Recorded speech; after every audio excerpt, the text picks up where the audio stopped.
એ commercial કોમ્પ્લેક્સની અંદર red કરવામાં આવેલ હતી, જેમાં મૂળ 2 આરોપીઓ દીપક ભૂપતભાઈ ડોબરિયા તથા શૈલેષ નટુભાઈ ધામેલિયા બંનેની ધરપકડ કરવામાં આવેલ છે। ગુનાની વિગત જોઈએ તો આ બંને આરોપીઓ દુબઈ બેઝ 24x7 નામના ક્લબ નામની એક કંપની ના અંડર કામ કરતા હતા તથા એના માટે એક ફેક વેબસાઇટ બનાવેલ હતી।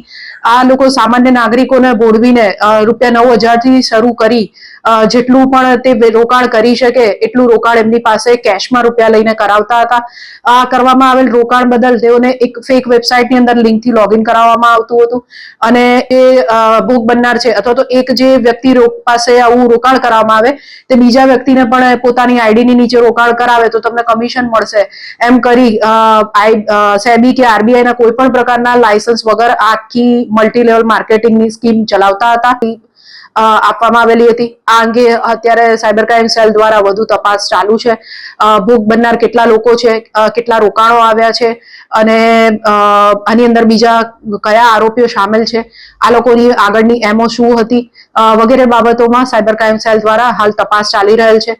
આમાં આરોપી દીપક ભૂપતભાઈ ડોબરિયા જે છે જેની અંદર શૈલેષ નટુભાઈ ધામેલિયા કામ કરતા હતા, આ લોકોએ લગભગ ઘણા બધા લોકોને આ પ્રકારની સ્કીમનો ભોગ બનાવ્યા છે અને એનું કમિશન મોટી મંથલી એ લોકો બહુ મોટું કમિશન નાણાંનું આ બાબત માટે મેળવતા હતા। સાયબર ક્રાઇમ સેલ દ્વારા આને લગત જે હિસાબોની ડાયરીઓ છે, લેપટોપ, મોબાઈલ ફોન વગેરે ગુનાને લગતી સામગ્રી પણ કબજે કરવામાં આવી છે, જે અંગે વધુ તપાસ અત્યારે ચાલુ છે।